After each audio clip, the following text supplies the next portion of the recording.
We are now live.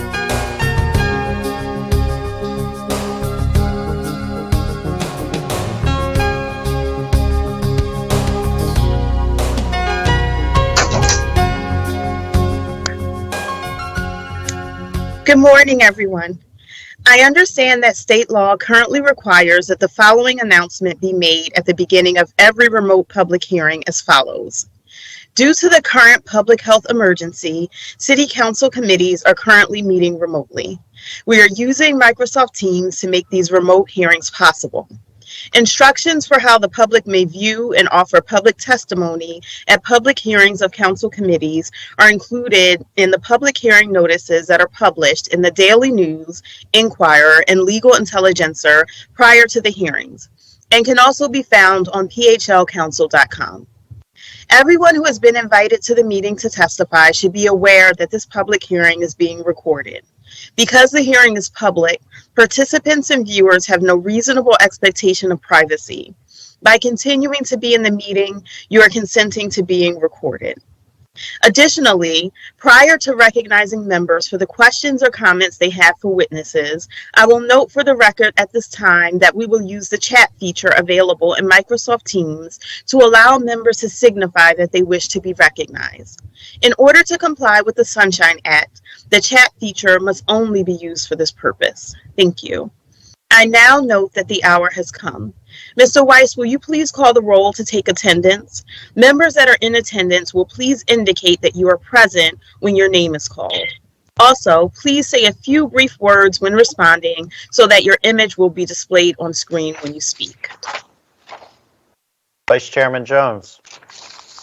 Good morning, Madam Chair, members of the committee, and viewing public. Councilmember Gilmore Richardson. Sorry. Oh. Good morning, Madam Chair. Good morning, colleagues. I'm present. I'm sorry, Madam Chair, I had it on mute. Good morning, and We heard you. Oh, you heard me? Good. Yes. Councilmember Bass. Good morning, Madam Chair, colleagues in Philadelphia. I am present. Morning. Councilmember Squilla.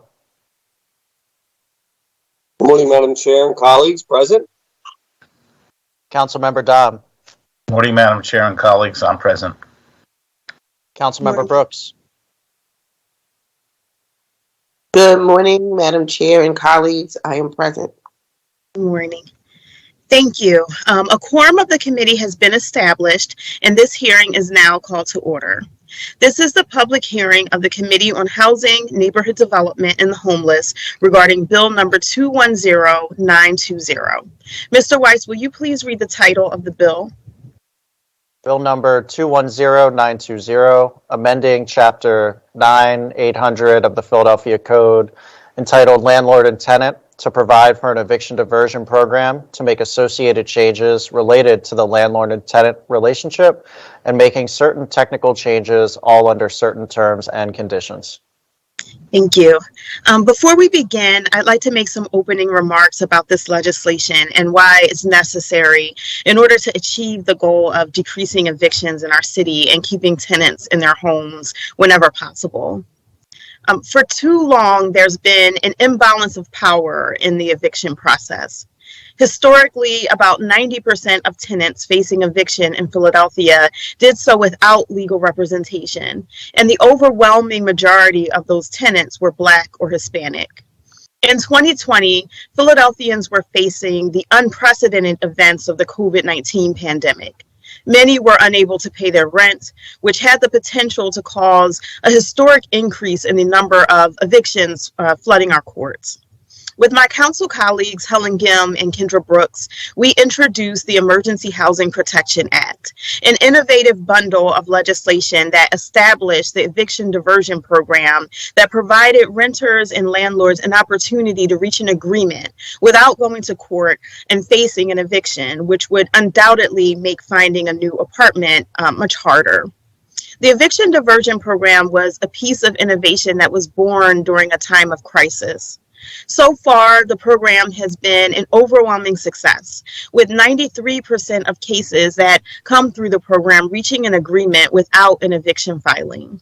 I look forward to today's dialogue on what lessons we've learned since the implementation of the program and why these lessons have led us to a place that calls us to extend the eviction diversion program.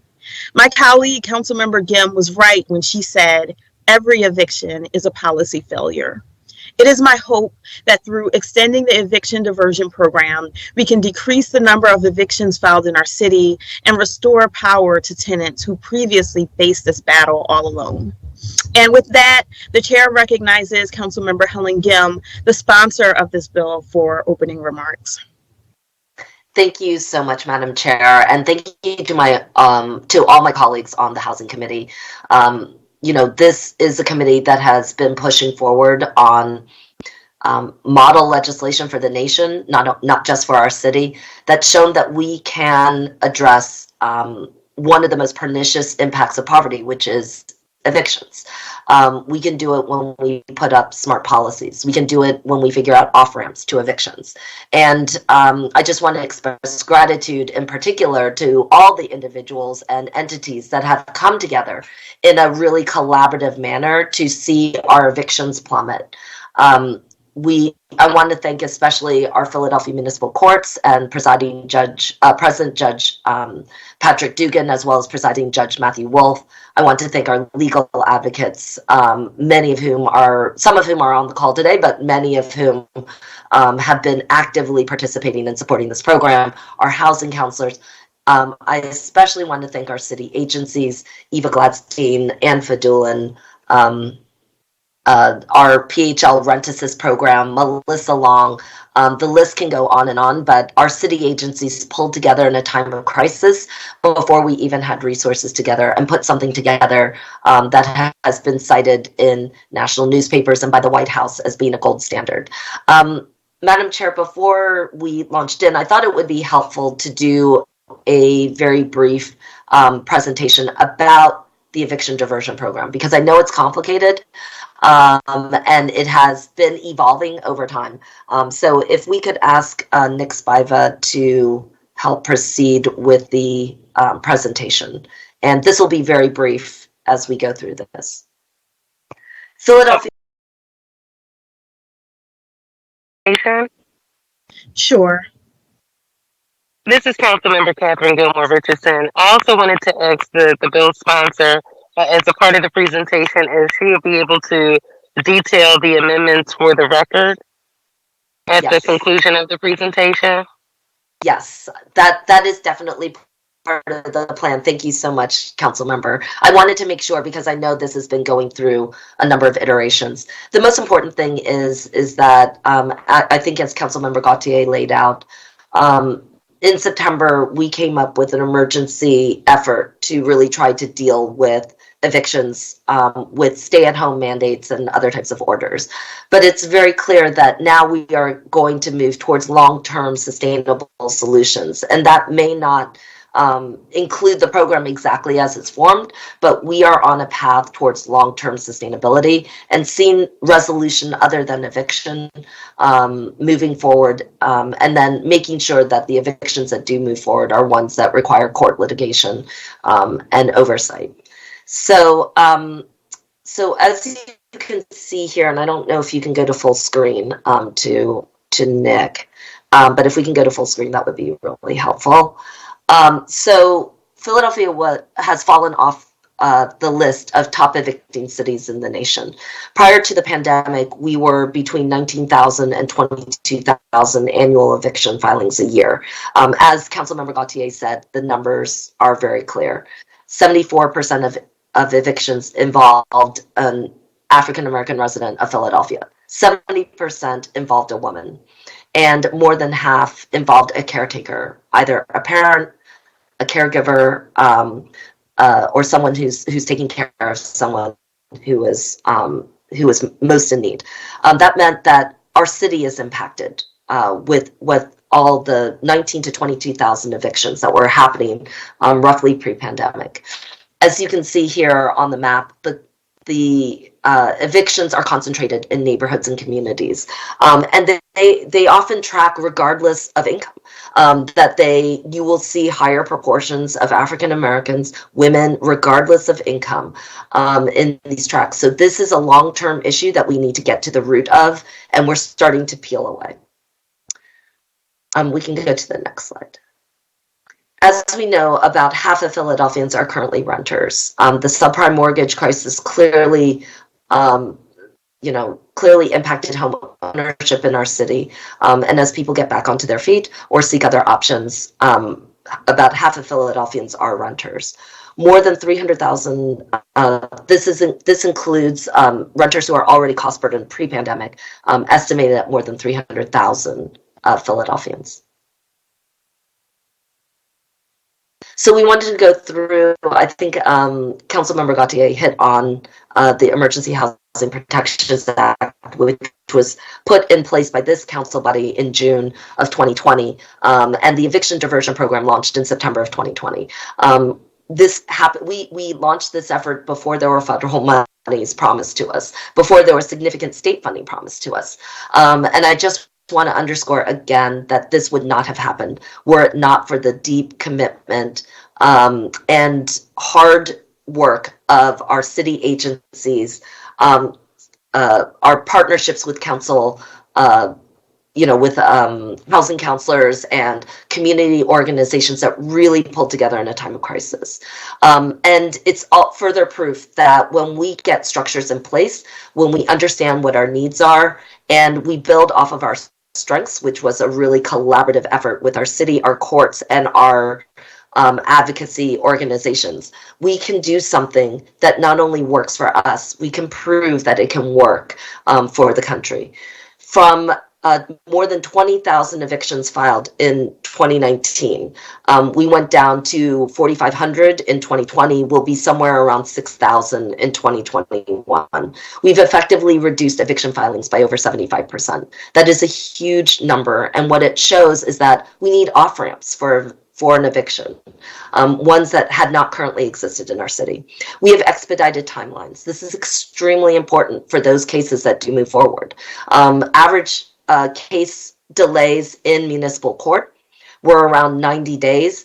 Those have now been reduced to 30 days. That is a significant change, and one of the main drivers about why we want to see this legislation move forward.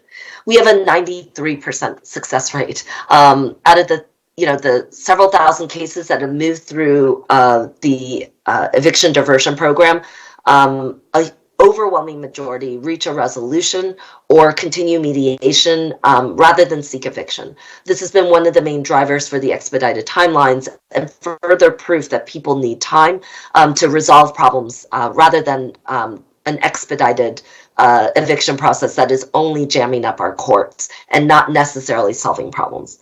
And finally, the eviction diversion program has been one of the key factors in making sure that Philadelphia has been a model for the nation in terms of distribution of rental assistance. We've had more than $230 million in rental assistance distributed to over 37,000 families and thousands of landlords across the city of Philadelphia. We are working on solutions that keep our market stable, that ensure that both landlords can get paid and that renters can stay housing stable. So in the current context and why we are moving forward, because we've been very cautious, as this committee knows, the formal law mandating the eviction diversion program expired in March 2021. We chose not to move forward on that, in part because we wanted the courts to really pick up the program. And the courts have been operating the diversion program through emergency orders issued by the Pennsylvania Supreme Court about once every 30 to 60 days. That authorization will expire at the end of this month. The city recently, in terms of funding, because I know this is an important question and this will also be addressed in some of our amendments. In terms of funding, the city recently received an additional $35 million in federal rent assist money. We've applied for $400 million in additional federal reallocation. That money could come it's hard to know when the money could come. It could come as soon as January. It's hard to tell, but it's one of the things that we want to make sure that there's a diversion program in place while rental funds are clearly made available.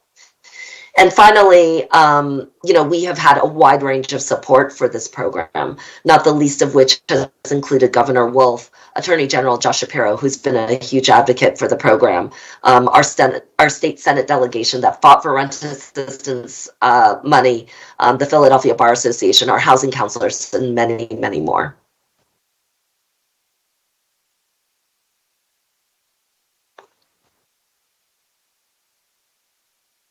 Is that the end of our PowerPoint?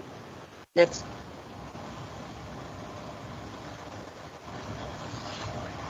Yep. Great. Okay, so bill number 2 in this context does a number of things, and then I'm going to go through the amendments right after that. One, it extends the authorization so that the city can continue to operate an eviction diversion program, and that it maintains flexibility, allowing for the city and courts to craft the program. So if you'll notice, the program is not dictated. It's not specifically delineated here. It simply creates a local authorization structure, since the emergency authorization from the Supreme Court is going to expire. It does require that landlords provide a notice of rights to their tenants, and it permits exceptions, of course, in to prevent any threats of harm. So I want to run through the amendments to Bill 21920 as well. So we've had an extensive amendment process, in part because, again, we want this program to work both for our council colleagues and in the best interests of both landlords and tenants. And we recognize that this program continues to evolve. Rent assistance at this level, at the hundreds and hundreds of millions of dollars level, will not be with us forever. We can hope that in the future, our federal government, our state government, and our city is reminded of the importance of centering either local rent vouchers, continued housing subsidies. But it's our understanding that this program is going to have to evolve and change as our circumstances change. The main change in here is that the authorization for this bill is not permanent. It will expire at the end of this year.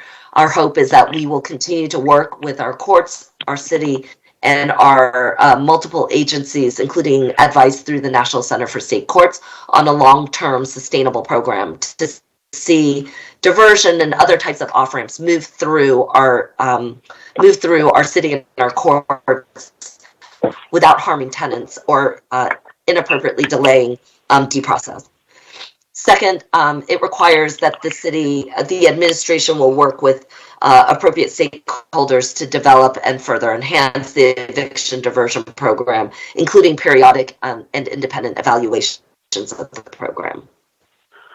One of the main changes as well is that this deals with a lot of the questions that I know some of the council colleagues have had, which is about sufficient funding.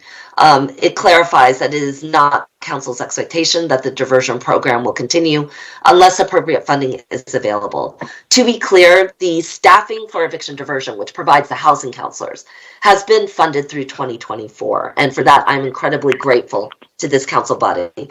But the city has applied for rent assistance. And the language that is now provided makes it clear that should there be any kind of hiatus or any type of delay in the rent assistance, that the city will switch to a new program. So instead of a 45-day timeline, we simply switch to a new application and a 30-day timeline that focuses primarily on mediation and then movement towards the court process. Just another reminder to my colleagues that landlords are required to give 30 days notice to their tenant before filing for an eviction. So this is consistent with existing guidelines. It doesn't add any additional time. Finally, there are some additional technical changes that were requested by the administration, the courts, and the law department. I'm happy to run through those. But if I didn't mention a amendment, it's most likely because they're considered a technical amendment and are commonly applied in situations like this. And with that, I just want to, again, thank the Housing Committee for taking a bold step in uncertain times and, setting up the opportunity for us to show this country that Philadelphia can actually lead on real and meaningful solutions. And as we turn the corner into 2022 and beyond, our commitment now is to a long-term process that is going to evolve, but that recognizes that we've got a great program and that on December 31st, we should not simply leave dozens and dozens of housing counselors in the lurch, kind of the courts, as they start to reopen, being overly burdened with cases that could otherwise be resolved through other means. And that we're looking for off-ramps for eviction when they make sense, with a line involved. And with that, I just want to thank, again, the Housing Committee. I want to thank the leadership, Madam Chair, yourself, and my council sponsors, council members Gautier, Brooks, and Thomas, and Jones. Thank you very much. Thank you, Councilmember Gim. Councilmember Gilmore Richardson, are you okay? Yes, ma'am. Yes, I'd like to be recognized, Madam Chair. Thank you so much for the opportunity to address the committee, and I wanted to thank the bill sponsor, Councilmember Gim, for reaching out and working through some of the areas where there were some concerns relative to sort of where we are in this process, particularly around the rental assistance, knowing that the city has applied for additional funding, but also knowing that all of the funding that has been applied for already, we know that there's more requests than we have dollars for. So I just wanted to thank her for the amendments that were presented, particularly the sunset provision, but also the clause around sufficient funding. With that, Madam Chair, I must be excused for other council business. I would like to be recorded as voting aye on this bill. Thank you very much. And thank you to the sponsor for listening to the concerns presented and offering amendments that are palatable to this process. Thank you so much. Thank you, Councilmember. Vice Chair Jones, I see you have your hand raised. Yes, Madam Chair. A couple of quick points. There is a sunset on this bill, and when is that?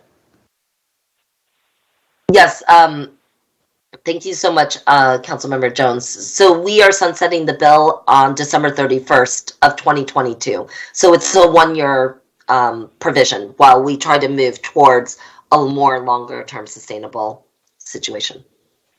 Second point is, have we, I understand the demand far exceeds the supply, but I also understand the supply hasn't gotten out of the door to folks. Has there been any progress on making sure the actual dollars that have been appropriated are getting to applicants, and where are we with that backlog? I think that would be a question that's best posed to some of our administration and to our legal advocates as well. Thank and I you know so that much. they'll help answer all of that. Thank you, Madam Chair. Thank And, you. just for clarity, I'm sorry, Madam Chair, may I just Go ahead. Mhm. finish? Just for clarity, one of the things that I hope that our council body can perhaps consider is that we do recognize that there's far more demand than need. But, there's an importance about prioritizing diversion in the rent assist. As we start to move towards more stability, it does, I hope, make sense for us to consider that diversion, individuals who are imminently at risk of being evicted, can and should be prioritized in the rent assistance money and in future housing subsidies, rent subsidies as we move forward. We can prevent evictions. Rent assistance has been a key part of that, and that's an important aspect of it. Currently, that is not, I'm not aware that that's necessarily or very clearly the case, but as we move forward on this, council's efforts to ensure that diversion and cases that move through diversion are prioritized in the rent assistance would be a big change and also potentially a big help. Thank you you. very much, Madam Chair. I'd like to recognize that we're joined by Councilmember Maria Quinones Sanchez. Good morning. Good morning, Madam Chair. I'm present. I see Councilmember Bass, you have your hand up. I do. Good morning, and thank you, Madam Chair.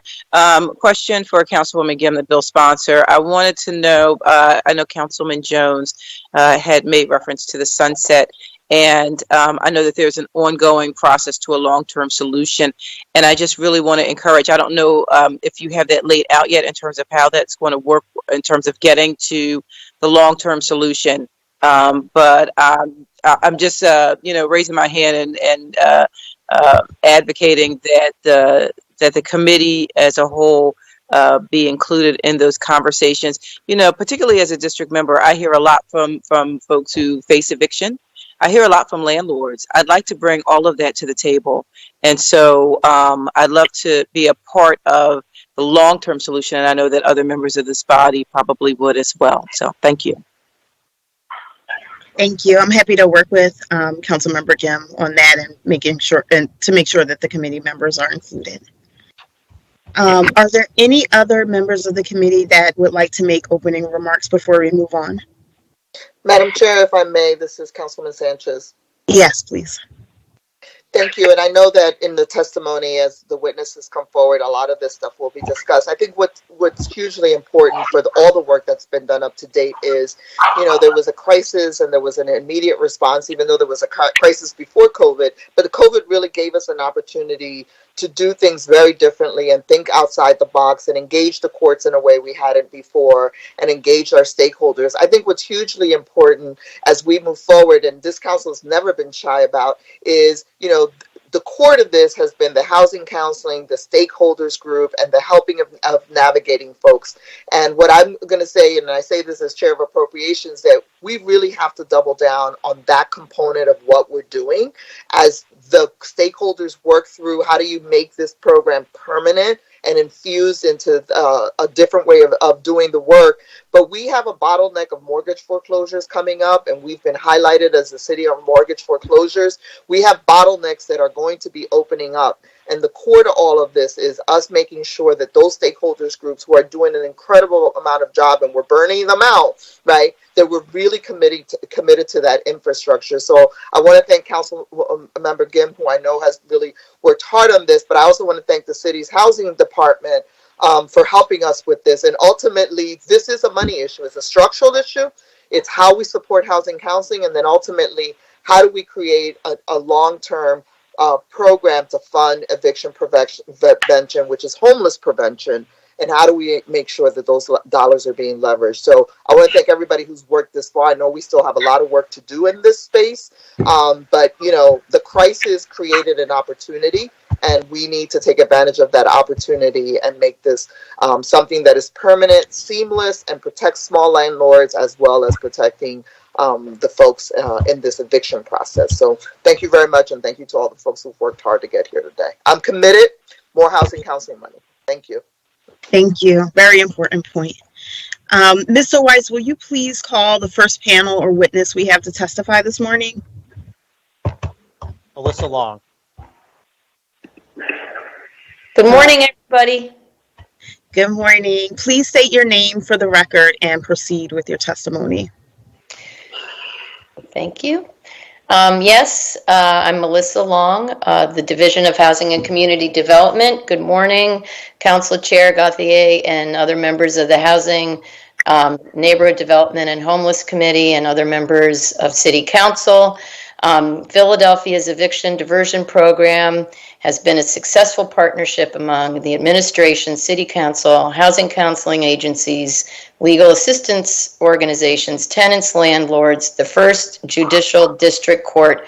And I do also want to thank my colleagues at MDO, Eva Gladstein and Kathleen Grady. Philadelphia has been a national leader in keeping tenants in their homes during the COVID pandemic. As you saw in the presentation, since September 2020, we have reached an outcome in nearly 2,500 cases in the program. And of those, more than 23 or 93% reached an agreement or are continuing to negotiate.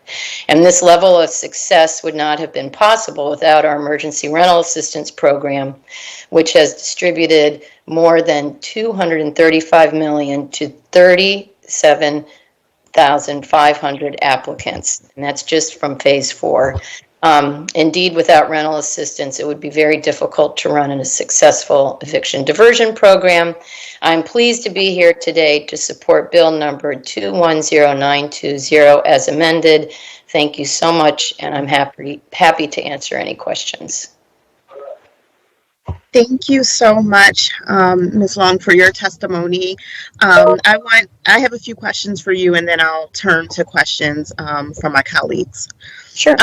In your testimony, you described the success of the eviction diversion program and explained that the emergency rental assistance program played a role in this success. Can you talk about how making the eviction diversion program permanent, how that would further decrease the number of evictions filed in the city of Philadelphia? Yes, and I think, truly, and I think we've said this, in the short term, it's going to be very critical with this huge demand, because although we've served over 37,000, there are over 30,000 applicants that still have yet to been reviewed, which is why, PHDC recently submitted a request for over 300 million. There's over 300 million in need.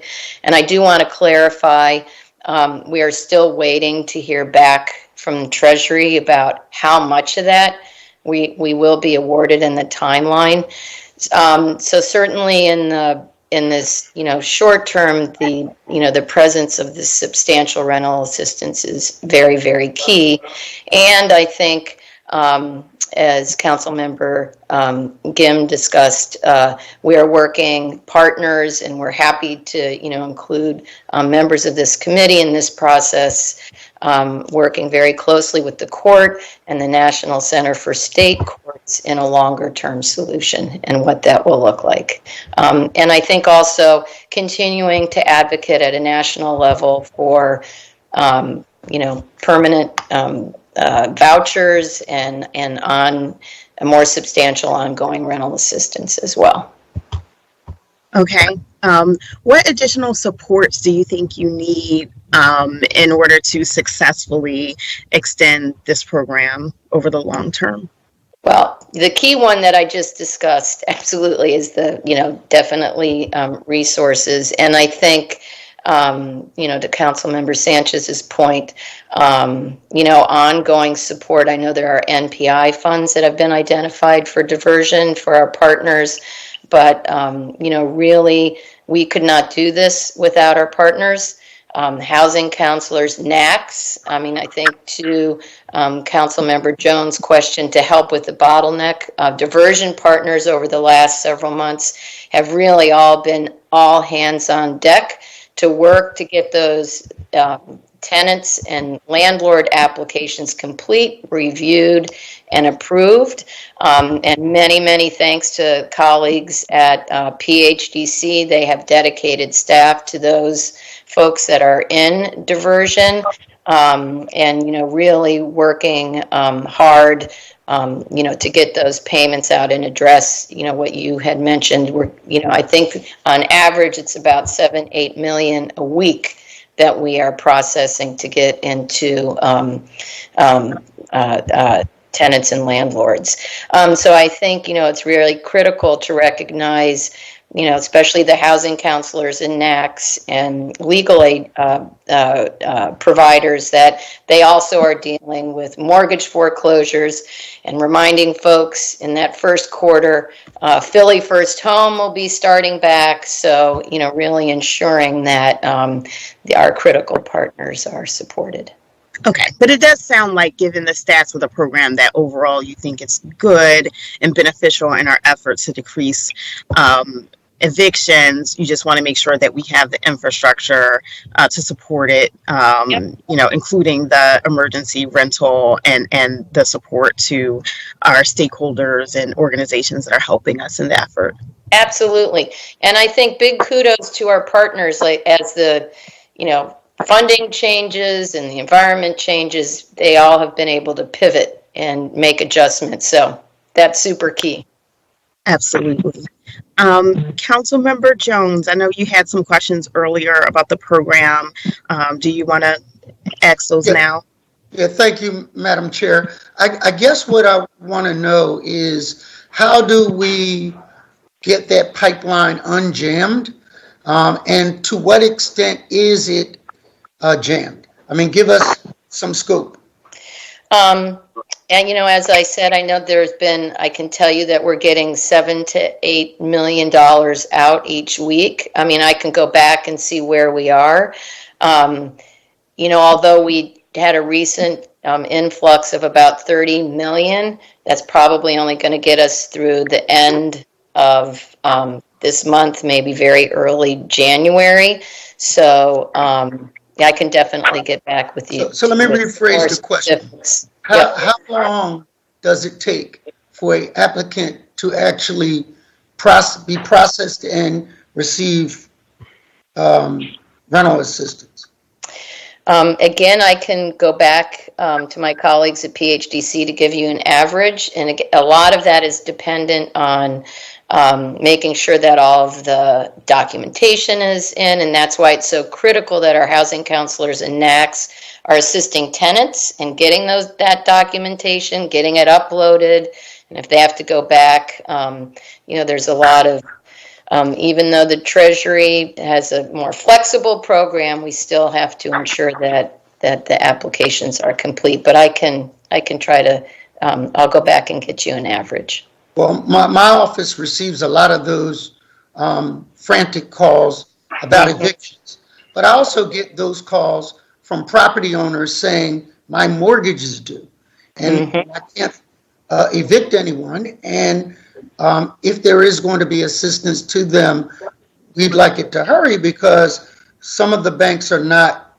following the same course the city is following on moratoriums. They are full steam ahead looking at the value of these investment properties and trying to make moves. So that is an important part of the balance between assisting residents and for some of the property owners, this is their 40 acres and a mule.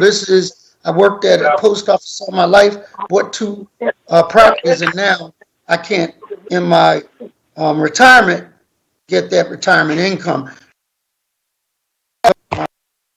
Otherwise, there'll be speculators that come into our town that are a lot more heartless in the pursuit of profits than some of the folk that we're used to dealing with that are mom and pops. That's my fear. Absolutely. Yep. Totally agree. Thank you. I want to support Councilmember Jones's points there. I mean, first, you guys have done just a Herculean, you did a Herculean lift with getting this program up and running as quickly as you did. But as we're thinking through over the long term, the infrastructure, we do need to kind of have a good sense of what that flow chart looks like and make sure that we have the staff capacity and also in the community, the stakeholder capacity to move people through the system. We've also gotten many frantic calls about people who have applied and they're scared, right? They're scared they're going to get evicted and they want an answer about their application. So just something for us to think through as we move forward. Yes. And I know that Councilmember Brooks has questions. Okay, here. Thank you. I'm sorry, I'm having tech issues over here. So my question is around diversion and the rental assistance. Just for clarity, is diversion a priority for rental assistance? Yes, and the way that it's structured now is they're done almost simultaneously, right? That the application to rental assistance is made, and then the landlords are automatically placed in diversion so that the partners can assist the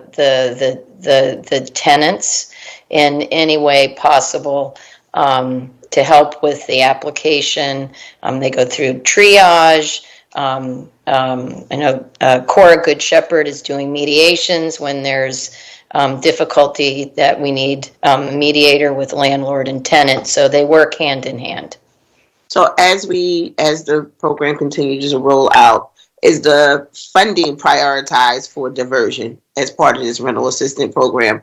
You know, there has been money added to continue the rental assistance, but is there also money prioritized for folks that are in diversion or for the diversion program to continue to assist in making sure both landlords and tenants have positive outcomes? And those that are in diversion, they do get priority review and attention in the rental assistance. And there is also NPI funding. There's a diversion line item that there is going to be some more dedicated funding to help partners. So is the dedicated funding equivalent to the demand for rental assistance? So are we guaranteeing that, you know, whether it's the mom and pops or low income folks trying to figure out how to make this work, are those folks prioritized first over folks that, you know, may have other means but still need rental assistance immediate? Mm-hmm. Yeah, and unfortunately the demand is way larger than the amount of available rental assistance. But we work with the partners to, you know, to prioritize, you know, those, you know, recently those that may be facing lockout. We're constantly looking at the priorities and trying to get those that are most in danger. Yep. Is there a system for prioritization, or is it like randomized? Well, we do set up a system, those that are generally based most at risk, and that are in diversion and rental assistance, and we do everything that we can to meet those needs. Mm-hmm. Thank you. Mm-hmm. Thank you. Thank you. Are there any more questions or comments from members of the committee for this witness? Okay. There being none, Mr. Weiss, will you please call the next panel to testify? Rachel Garland, Andre Del Valle, Don Mitchell, Annabeth Rosada, Abraham Pardo, and Sue Wasserkrug. Okay. Ms. Garland, are you there and connected? I am. Good morning. Good morning. Please state your name for the record and proceed with your testimony. Good morning, and thank you for the opportunity to address the committee in support of Bill number 210920. My name is Rachel Garland, and I'm the managing attorney of the housing unit at Community Legal Services. This bill will extend the requirement that landlords participate in Philadelphia's eviction diversion program. The program is currently leading the nation as a model for how to stabilize landlords and tenants, not just during the economic and health crisis wrought by the COVID-19 pandemic, but also as a strong solution that can extend beyond the pandemic. The White House has repeatedly highlighted the success of Philadelphia's eviction diversion model, and last year invited Rashida Phillips from CLS to speak on a summit about the program. The Department of Justice sent a letter to all 50 states in which it held out Philadelphia's program and the requirement that landlords participate pre-filing as a national model for other states to emulate. And the Urban Institute has chosen Philadelphia's program as one of the top 3 programs in the country to highlight. Community Legal Services is very proud to be part of this coalition that helped to build the eviction diversion program. And we're continuing to work with the coalition as well as with the Pennsylvania Apartment Association to improve and grow the program. We're involved in the program design and training and ongoing support for the housing counselors and the mediators, which are the foundation of the program. CLS works with the city to ensure the coordination between the eviction diversion program, the Philadelphia Eviction Prevention Project, and the newly funded Right to Counsel. These are racial equity programs that we believe work in tandem with each other to ensure that tenants are supported no matter what type of eviction they face. Those cases which can be easily resolved with the support of housing counselors and mediators can reach a swift resolution through the diversion program. That then leaves those cases where there are complicating factors and legal defenses to be handled by the court system with the benefit of legal counsel for tenants through PEP and through right to counsel. These solutions, together with other investments by the city in housing, are creating the stability that will help us recover from the pandemic and also address the housing crisis that existed well before the pandemic. So I wanted to highlight just a few of the many reasons that we believe the eviction diversion program is necessary for Philadelphia. Some of these have been touched on already, such as that before the pandemic, Philadelphia had over 19,000 eviction filings annually.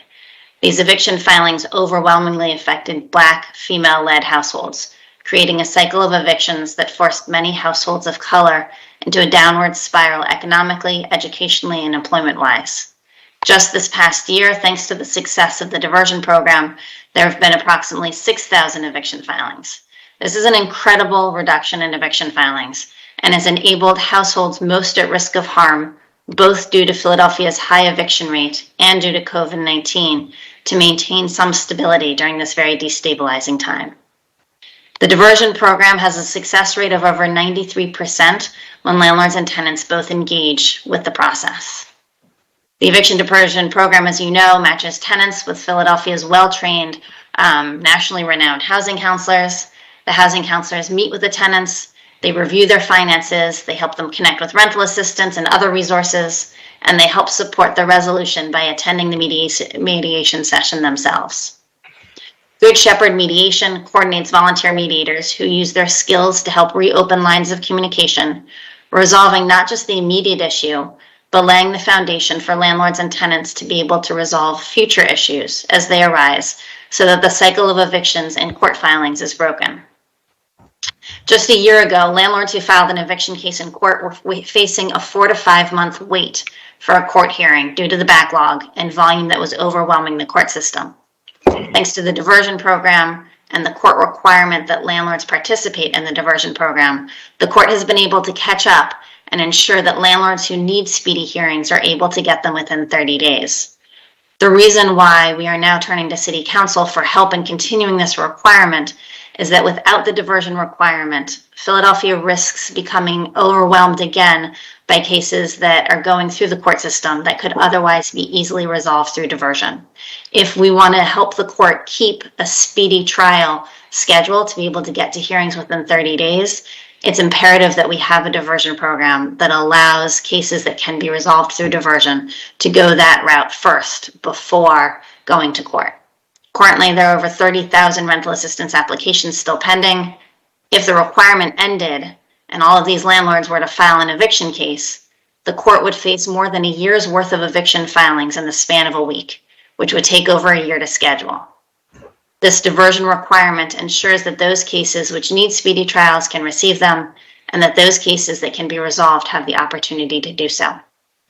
We've come a long way in the last year and a half of building the program, and the city and coalition partners have invested hours of time, energy, and vision into this program. It is wonderful to see the praise that Philadelphia is receiving for this program from other cities, housing advocates, and the national media. Philadelphia is leading the way and inspiring others to follow. We took the calamity of the COVID-19 pandemic and out of it built something that we can all work collaboratively towards to help support our city's renters and landlords. And their stability ensures the stability of our neighborhoods and the vitality of our city. I'd be happy to answer any questions. Thank you. Mr. Del Valle, are you there and connected? I am. Good morning, council member. Good morning. Please state your name for the record and proceed with your testimony. Sure. Good morning, Chairperson Gautier and members of the Committee on Housing, Neighborhood Development, and the Homeless. My name is Andre Del Valle. I'm the Director of Government Affairs for the Pennsylvania Apartment Association. I'd like to thank you for the opportunity to testify today on Bill number 210920, establishing a residential eviction diversion program to facilitate dispute resolution between landlords and tenants. This program would include an enrollment requirement that one or more parties complete an application for rental assistance or similar financial assistance as a method for enrollment in the eviction diversion program, provided that such rental or similar financial assistance is available. I'd like to begin my testimony by thanking Councilmember Gim and her team for the open dialogue over the course of the last several weeks around this legislation, which has led to a number of amendments which you see before you today, and for their continued commitment to cross-collaborating in the future to create and fix the ongoing challenges to the current eviction diversion and mediation program. This commitment will ensure that both landlord associations, tenant advocates, and other appropriate stakeholders can continue to work together in a productive manner on a program that finds equilibrium for both landlords and tenants. Over the last 8 months, the Pennsylvania Apartment Association has worked closely with Community Legal Services, the Philadelphia Bar Association, PHDC, Good Shepherd Mediation, and the courts to help troubleshoot issues with both mediation and the rollout of emergency assistance funds. PAA, in collaboration with HAPCO and Community Legal Services, also hosted webinars for both landlords and tenants to answer questions on the application process and to assist in the outreach efforts to landlords who had issues with applications in ERAP to help clear backlogs.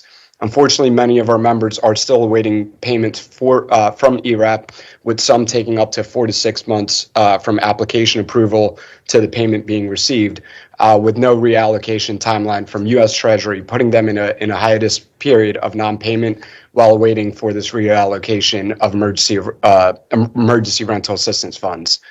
At the onset of this pandemic and before mediation was created, many of our members proactively met with residents who are facing financial hardships and began creating, and to this day continue to make, payment plan agreements. And once the American Rescue Plans funds were made available, urged tenants to apply for this emergency rental assistance funds made available by President Biden's administration. These emergency rental assistance funds continue to assist landlords who have not received payments in now close to 2 years, while also assisting tenants by ensuring the tenant's arrears were paid off, given the tenant had the ability to apply for assistance up to 12 months back, and at one point in this program, up to 6 months forward for rents, utilities, given the financial hardship brought on by the pandemic.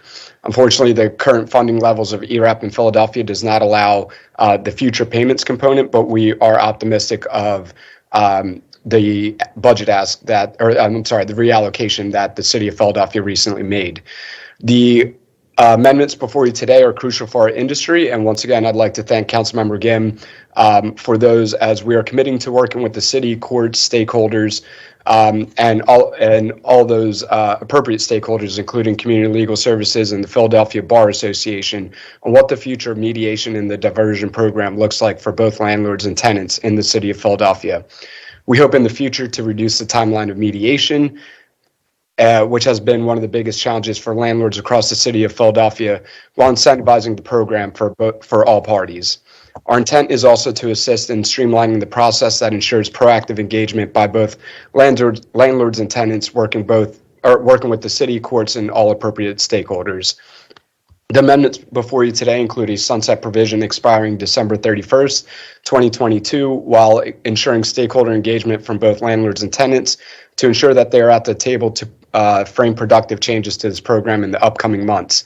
The independent evaluation language, which is also an amendment before you today, will allow the city, courts, and stakeholders to examine it and reevaluate any troubleshooting challenges with the program.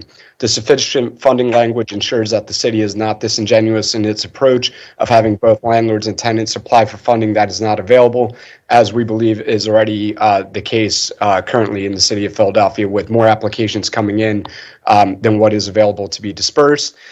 This will help avoid future delays and any potential backlog with ERAP and mediation. And once again, we hope that U.S. Treasury will approve the reallocation ask from the city of Philadelphia of $400 million, which has helped both landlords and tenants facing financial hardships. I'd like to thank Councilmember Gim, her team, once again for their continued engagement throughout this process and for the amendments before you today. We look forward to working with the bill sponsor and all appropriate stakeholders in the upcoming months on the future of this program. And I'd like to thank you for the opportunity to testify today and happy to answer any questions you may have. Thank you. Mr. Mitchell, are you there and connected? I'm here. Please state your name for the record and proceed with your testimony.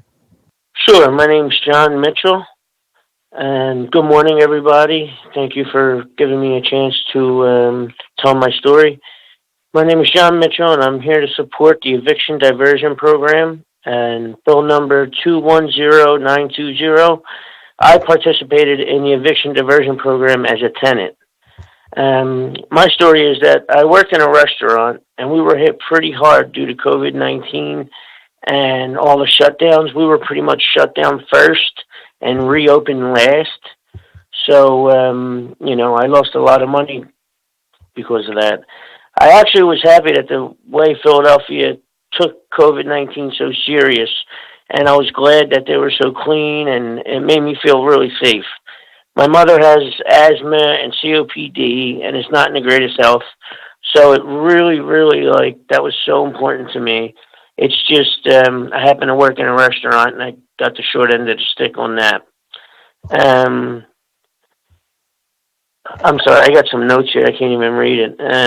I believe there was also a language barrier with my landlord who recently bought the building. I feel bad. She bought the building in December, right before COVID hit. So that would be December 2019. And I was trying to explain this program to her about the diversion program and everything else because I was behind in rent. And I guess she just didn't know what I was talking about because she refused to work with the city. And I told her, if you refuse to work with the city, it's going to go to me. And then she sent me a letter of eviction, and she had a lawyer, which really kind of scared me, and I didn't know what to do. I'm diagnosed with anxiety and depression that comes and goes. And then I got a number to call where I could have a city representative help me, who's Abraham, who I believe is here, Abraham Pardo, and I cannot thank him enough. He was like a guardian angel for me. I could email. I'm sorry for all the emails I emailed him for, but he was just on the ball. Any questions I had, anything, he did it for me. He was right there. Let me see here. So let me see, I got some notes. I called the hotline to get help. The hotline was great and really helpful. They stayed on the phone with me for, I think, 45 minutes, just basically calming me down because I was almost in tears. And they were very nice and just lifted a weight off my shoulder, and it was just amazing. And that's how I got connected with Abraham from the Urban League of Philadelphia. He was, like I said, he was great, and I could email him about anything. And especially because Phase 4 of rental assistance, it took a long time to kick in. So as bills were mounting and I wasn't making enough money with unemployment, I would email him, have you heard anything? Have you heard anything? Have you heard anything? And he always asked the city for me, and I was so happy to have him in my corner. Mediation was a chance for all of us, me, my landlord's lawyer, the mediator, and my representative, Abraham Pardo, to sit down and just kind of make a plan about how I'm going to pay my back rent while also paying my rent. And Phase 4 helped with a lot of that. And I also had to pay, due to my back rent, I think it was $277.50 on the 15th of the month. That would take care of my back rent. And we all agreed that that was okay. And I couldn't have done it without Abraham Pardo. What that meant to me was that I got to stay in my apartment, which I love, and is around the corner from my best friend, who we work out together, and he has a home gym. And he's kind of been like a father figure to me. He's a little older. He helped me make choices. He just really helped me a lot, and we were literally about 6 blocks away from each other, which was so, so helpful. And I got to stay in my house. There was no upheaval during the pandemic. I didn't have to move, scared to death that I might catch the virus. I was able to stay in the comfort of my own home, knowing that lawfully, as long as the Phase 4 was on its way, I could pay. And I paid every chance I got. Every time I got money, I paid. When we got called back to the restaurant, I was making payments. Then we got shut down again a couple weeks before Thanksgiving, and we didn't open up until I think it was January 15th. And I was collecting unemployment, but it was just a little bit. It wasn't the extra $600 bonus or the extra $300 bonus during that time. So I was like kind of barely scraping by with my bills and food. And if I didn't have this mediation program, it would have caused a very traumatic experience in my life. The program saved my dignity, and my self-respect. Like I would have had my parents, they both live in like a 1-bedroom apartment with no room for another person. It was just, they live in tiny places on a fixed income. So I couldn't count on them. I couldn't count on any family. I'm 37 years old, so I'm pretty much on my own. But the eviction diversion program was a great program for, I believe, everybody who participated in it. I think it's important before it's too late to advertise and let people know about the mediation. I feel a lot of people feel like they're on their own when they get that eviction letter, like me. I was scared and lonely, depressed, but you're not on your own. There's actually a phone number you can call, and they'll take care of everything. They'll get you an advocate. They'll tell you your rights. They'll walk you through everything. And I feel like that really, really like saved a lot of stress and anxiety in my life. I felt hopeless before I found out about this program. I feel it's very important for people to know they're not on their own, and there's city programs out there to help them in times like this. Landlords and tenants can work out agreements in mediation. It's quick, easy, and you don't have to show up in court.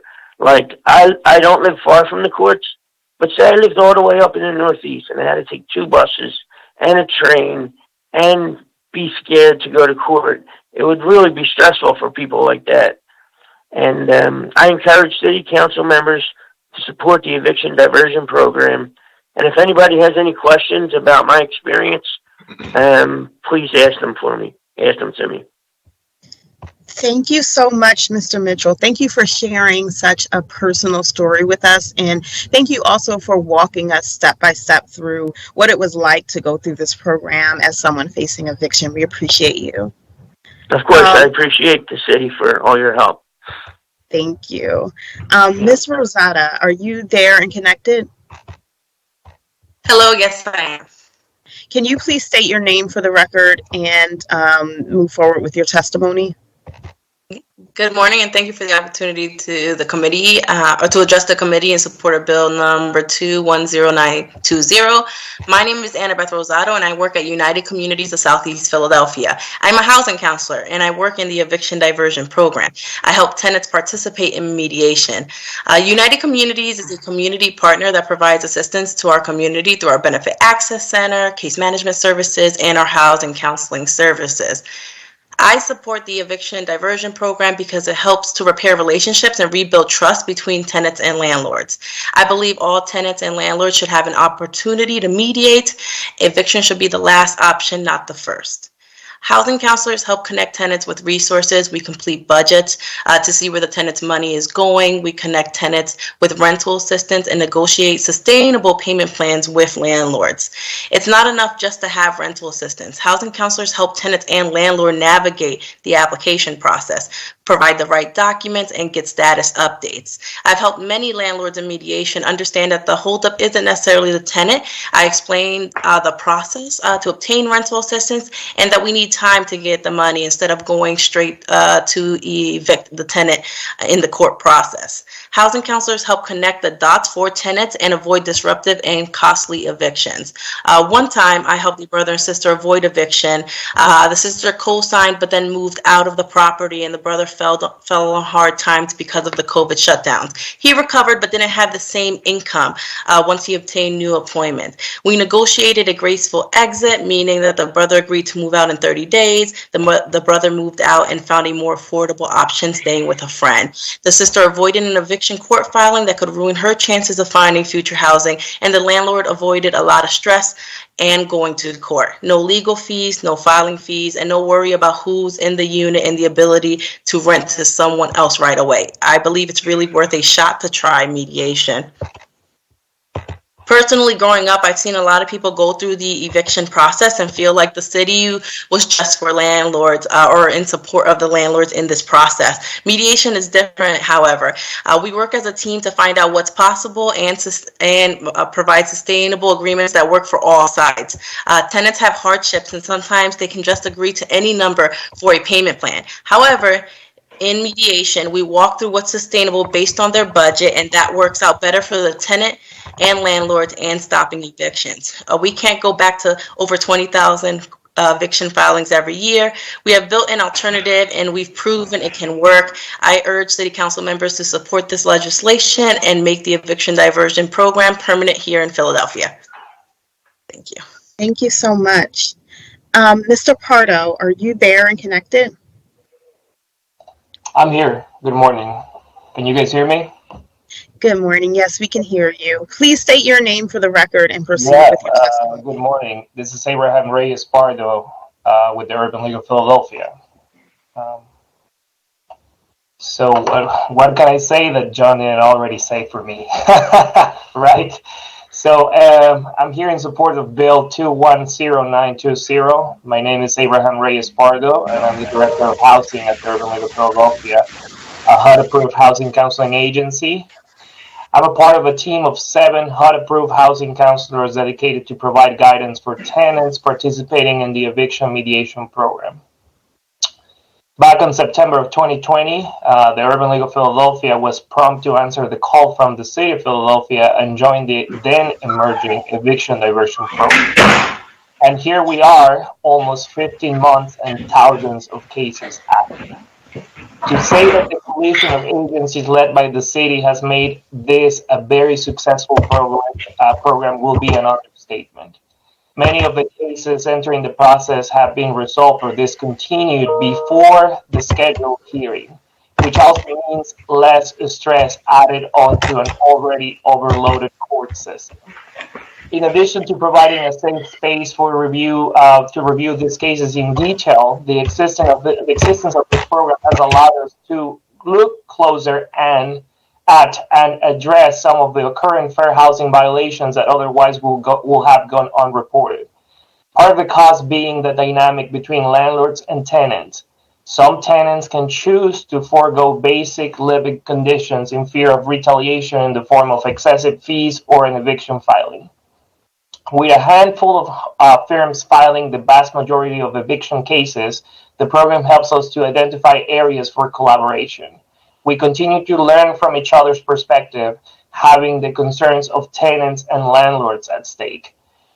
If the collected data has proven anything, is that many of these cases do not belong in court, particularly referring to disputes involving significantly small balances that could be easily satisfied through a repayment agreement. The Urban League of Philadelphia supports a continuation of the eviction diversion program. We are here to advocate and continue advocating for under-resourced and struggling tenants. Thank you. Thank you so much, and congrats on getting such a glowing endorsement from someone that you helped. Yes, thank you. Ms. Wasserkrug, are you there and connected? Yes, I am. Can you hear me? Yes, please state your name for the record and proceed with your testimony. Thank you. My name is Sue Wasserkrug, and I'm a program administrator at CORA, Good Shepherd Mediation, formerly Good Shepherd Mediation Program. Thank you for the opportunity today to address this committee in support of Bill number 21092. I support the extension of the eviction diversion program because, as you've heard, it's an innovative and successful program that offers landlords and tenants an opportunity to resolve their cases without litigation. Again, as you've heard, this program works because of the collaborative effort of many partners, including dozens of trained, dedicated volunteer mediators who facilitate dialogue and assist participants in reaching realistic and sustainable agreements. I'd like to share with you the thoughts of one of those volunteers. His name is Jason Rubin. He's a partner at a local law firm, Goldberg, Miller, and Rubin. He's volunteered for probably 100 cases. And he summed up his experiences this way. And this is a quote from him. By fostering a neutral space where the parties can talk, mediation usually results in a mutually advantageous outcome without involving the court. Sometimes agreements do not rely on funding from any outside source, but are extensions for paying back rent on installments or paying rent once necessary repairs are completed. As a general rule, landlords do not want to evict tenants. The eviction diversion program offers a cost-effective solution and creates better outcomes overall for both landlords and tenants. Another volunteer, Dr. Nancy Geist-Giacomini, who ultimately actually joined our staff, offers, I'd like to share with you some of her thoughts from her vantage point as both mediator and our mediation manager. The program invites landlords and tenants to come together to shape their own solutions in ways that honor both results and relationships. It's a living example of peace building in action. She also pointed out that after over a year of this program, our volunteer retention rate is nearly 100%. Our volunteers handle, I would say, a minimum of one mediation session per week, and many of them handle many more.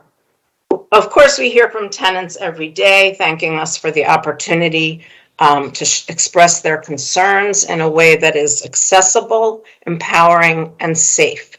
We also hear from landlords. One landlord who participated in about a dozen mediations sent us an email. This was completely unsolicited, and I would like to share this with you. Here's what he said. I feel that the eviction diversion program has been the lone bright spot here. I've been happy with the ease of applying, the acceptance rate of applications, the automated confirmations and reminders, the responsiveness and accessibility of administrators, the reliability of mediators, the fairness of the mediation proceedings, and the outcomes, evictions avoided. Thank you for what you've done. I think the EDP is making the city a better place. That's from a landlord.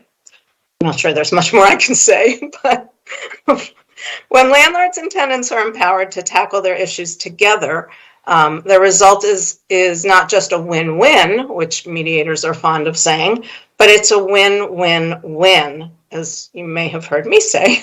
It's a win for the tenant who doesn't lose their housing. It's a win for the landlord who doesn't incur the costs of turnover. And it's a win for the community by reducing evictions and homelessness and all of the problems associated with that. And ultimately by strengthening the local economy. We're so proud to be part of this innovative and successful project. We thank Council for your leadership in this project, and we thank you for your continuing support of this bill. And of course, I'm happy to answer any questions. Thank you. Thank you so much for your testimony and for sharing that testimony from a landlord. Are there any questions or comments for members of the committee for this panel?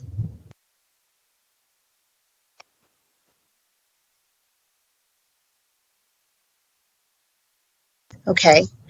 There being none, Mr. Weiss, will you please call the next panel or witness to testify? Madam Chair. Oh, did I miss you? I'm so sorry. Okay. I'm not a member of the committee. I just wanted to be respectful. Go ahead. Yes, I just wanted to thank the individuals on the committee. I want to thank Rachel Garland and Andre Del Valle for their tireless commitment to a complicated process and one that continues to evolve. So, Sue Wasserkrug, your team through the housing counseling work has been just phenomenal, and it's just really, as I think our wonderful chair said, it is really helpful to hear how people respond. I think while we can talk about, rent assistance and all these kind of court processes and due process and all of that, at the heart of it is just reestablishing connections with people, improving communications that can be sustainable and long-term. I think people forget that when our rental units belong to large multinational corporations or large, landlord operators, that people lose that one-to-one kind of connection and an inability to seek solutions to difficult problems that are bigger than any of us can handle and or sometimes even expect. So I just want to thank Sue Wasserkrug for that. And then, of course, to all the other testifiers, but John Mitchell and Abraham Pardo, it was lovely to hear that exchange between the two of you. It was personal. It was so sweet. And it's a reminder that home is about relationships. Home is about grounding. And home is about stability in the best of sense, like in the ways that it grounds us in our own selves and in times of crisis. And I just want to thank both Anna and Abraham for your tremendous professional work in helping landlords and tenants reach that, and John Mitchell for telling that beautiful story. Thank you, Madam Chair. Thank you. Mr. Weiss, will you please call the next panel or witness to testify? Sure, and I apologize in advance if I mispronounce any of these names. Shirlene Murray, Reverend Eric Dobson, Enum Olubaho, and Catherine Hicks, and I believe Ms. Hicks should be on in the next 5 to 7 minutes. So we'll have her go last, Chairwoman. Okay. Ms. Murray, are you there and connected?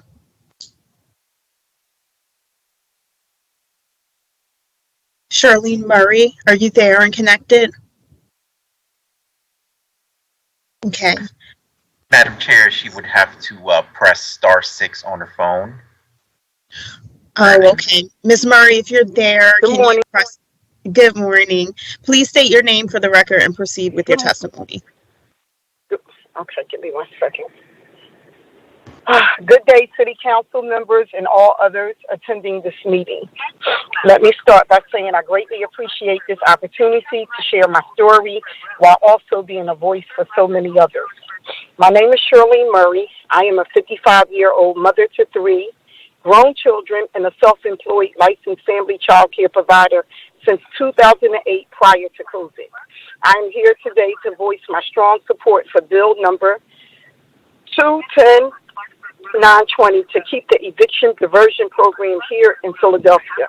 I support this program because I don't want other renters to have to go through what I went through. From the age of 20 years old, I've been living on my own. Since being on my own, I resided in only 3 places. My longest living residency was a 27-year tenure at 7,000 Louise Road. There I raised my children and operated my family child care home. It was simply what I called home. That is until my landlord neglected to make some much-needed major repairs. Establishing that 27-year residency wasn't easy when it came to repairs. I myself paid for a lot of upgrading to the house because I was running a business out of it. I painted, buffed, and added polyurethane to floors, finished and unfinished basement, and so forth. You would have thought that I was paying mortgage instead of rent. I did those things because the landlord always had an excuse when it came to making repairs. Even when he did make repairs, they were always done cheaply. Our problems became more serious when the roof needed to be repaired and water started backing up into the rear of the house. From the ceiling in 2 of the bedrooms, the front bedroom, which was mine, was the worst. What started out as a drip drop turned into a hole which allowed me to see the sky from just looking up. If the weather forecast called for rain that day, you could be sure it would be raining in the house. Water would also back up into the garage and basement, leaving room for moisture, which turned into mold in some areas. I reached out to my landlord about these matters only to hear things like the weather is too bad to repair the roof right now, or the city was responsible for the water backing up into the house. This went on for months. That's when I decided to hold back the rent, hoping this would make the landlord do his part. I purchased a money order for the amount of the rent each month. I filled it out and then texted a picture of the money order to the landlord showing him I had the rent, but he wasn't getting it until the repairs were made. I did all I could do to get my due services, but still ended up in landlord-tenant court with an eviction order. I welcomed going to court because I wanted justice done, but I was shocked when I lost the case. The landlord and I went into mediation after the court decision to settle the situation. I paid all the rent due with the money orders, and the landlord agreed to allow me to stay in the house for a few more months until I found another place to live. Even though I was extremely frustrated and disappointed, I was ready to move on and assumed we had resolved the situation. It wasn't until a few years later, when I was trying to find a new place, that I realized I had an eviction on my record, even though I was never evicted, even though I did not owe a single dollar in rent, even though I had come to an agreement with my first landlord. This eviction on my record follows me to this day, making it extremely difficult to find a place to live. I am here asking that you vote in favor of this bill, because if the eviction diversion program existed for me back in 2019, my landlord and I would have came to an agreement that could have avoided the eviction. Even if that agreement was for me to ultimately leave the house. Through the diversion process, my landlord could have been held accountable for his end of the bargain, and we could have worked out our issues with the support of housing professionals. I am here today because renters like me need to be protected and supported from unfair practices, and because no one in my situation should have to have an eviction on their record just for trying to plug a hole in the roof. Further housing opportunities for Philadelphians should not be based on the word eviction alone. Thank you very much. Thank you so much, Ms. Murray. Can we have Reverend Eric Dobson up next, please? Thank you. Thank you all for having me today. Can you all hear me? Yes, we can hear you. Great. Madam Chair, City Council members, thank you for the opportunity to testify today in support of Bill 210920. This legislation extends the eviction diversion program in Philadelphia and provide much needed protections for city residents. My name is Reverend Eric Dobson. I am the Deputy Director of Fairshare Housing Center, public interest law, advocacy, and policy organization committed to ending discriminatory housing policies and creating integrated and healthy communities in New Jersey and across the country. I am also a Philadelphia resident and live in the greatest neighborhood in Philly, Shermantown. I'm here today to support this legislation because preventing evictions is critical to keeping people safe and healthy. Housing is tied to almost all indicators of health and well-being.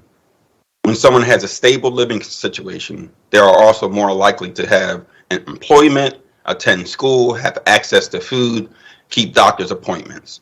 The COVID-19 pandemic have made this connection even more clearer. Moreover, you know that people of color are more likely to experience unstable housing situations due to historical structural racisms that exist in our country. The dual impact of COVID-19 and housing instability puts communities of color in Philadelphia at a dire situation. Extending the eviction diversion program is a good public policy, as demonstrated by the pilot. The program is both a success for a system of people in perspective. It saves the system money and resources while also helping thousands of individuals and families in our city. Keeping individuals and families in their home is critical to keeping Philadelphia safe, healthy, and this program must be extended. I work with similar efforts to extend eviction moratoriums and secure rental assistance for individuals and families needed in New Jersey. Like Philadelphia, New Jersey is seeing similar racial disparities among individuals and families facing eviction. Safeguarding housing for Philadelphia residents must be a priority. I urge you to support this bill and this legislation. Thank you for the opportunity to speak with you today. Thank you so much, Reverend Dobson. Can we have Anin Alubaho? I'm sorry if I messed it up. It's okay. Good morning, City Council members. My name is Inem Alubajo. I'm the Director of Programs here at Africom. I am reading a statement on behalf of Dr. Eric Eddy, the COO of Africom. The statement in support of Bill number 210920, continuing the eviction diversion program makes families strong. Dear committee members, I greet you on behalf of the Coalition of African and Caribbean Communities, Africa, and the families we serve. My name is Dr. Eric Eddy. I am the Chief Operating Officer of Africa. We operate in Philadelphia, Delaware, Montgomery, and Chester counties. My statement to you today aligns with AFRICOM's housing program, which helps immigrant families avoid any form of homelessness. Our rationale is that staying in inhabitable homes, having access to food, health care, and employment is essential to resist the impact of COVID-19 and gun violence. In March 2021, AFRICOM published a community-based policy recommendation paper, which indicated that a positive correlation between requests for cash, rental, housing, and utility bill payments assistance. It has been one or the other or all of the above simultaneously. The correlation implies that community-based organizations, CBOs, must maximize immigrants' access to city or state resources by hiring new staff to help immigrants maximize immigrants' access to city or state resources by hiring new staff to help immigrants apply for rental or utility assistance programs. The end of the moratorium on evictions and shutoffs will create unique needs. CBOs must advocate and petition lawmakers to make shutoffs, to make rental and utility assistance program applications less cumbersome. With this recommendation, AFRICOM's intervention has included helping at risk of helplessness families apply for the emergency rental assistance programs, LIHEAP, CAP, communicating with utility companies on behalf of limited English proficient people, providing letters of support, negotiating with landlords when necessary, referring clients to community legal services, and assisting with home repairs and deposit money. I am pleased to report that close to 500 people receive some form of housing assistance. But what counts more for us is the incredible humanitarian impact of the program. A mother who was facing eviction wrote this to us. I don't know how to reciprocate your precious help when all doors were closed for me and my children. I am coming out of a toxic marriage. Indeed, I found myself alone with my 3 children. Without you, all this would not have been possible. You have done me an invaluable service. I am aware of that. It is heartwarming for me to know that if anything goes wrong, I can count on you. To help this mother, we spoke with her landlord to ask for additional time to explore available resources to honor her rent arrears. Yay! The landlord accepted our request. We successfully applied for the ERA program. All the parties won. This success story and many others convinced me that ending the current eviction diversion program will be detrimental to many families and property owners. AFRICOM recommends that you boldly move Bill 210920 out of this committee and support its final adoption by the Council of the City of Philadelphia. The diversity eviction program makes families and communities stronger. It shall continue. Eric Eddy, President and COO, Coalition of African Communities, Africa. Thank you very much. Thank you for your testimony and for also sharing, that wonderful story that shows just how important your work is and this program is. Ms. Hicks, are you there and connected? Ms. Catherine Hicks? Okay. Are there any questions or comments from members of the committee for this panel?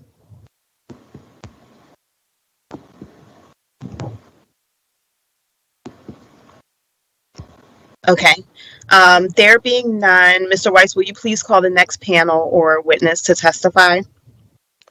Karen Harvey, Gabriella Nelson, Daniel Hyman, Jenny Wright, and Catherine Hicks. Okay. Ms. Harvey, are you there and connected? Yes, I am, council member. Great. Good morning. Please state your name for the record and proceed with your testimony. Good morning. My name is Karen Harvey. I'm the director of the Philadelphia Rent Control Coalition and the lead organizer at Turn. I thank you for the opportunity to speak to the panel this morning.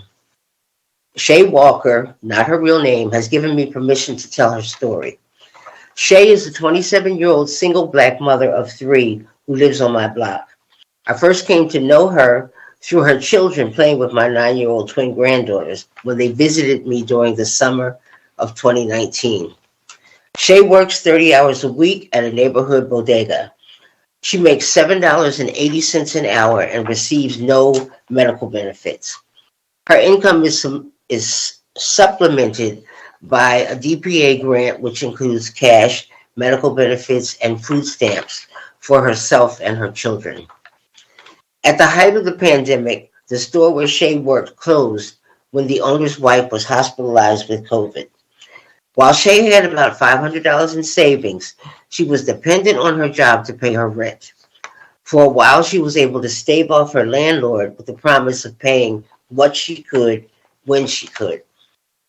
She was able to get 15 hours a week work under the table at the neighborhood laundromat, and she braided hair, and at one juncture, she even sold dinners. But even at that, she found herself falling further behind in her rent. Shay, armed with the knowledge that I worked at a tenant support organization, knocked on my door seeking information and advice.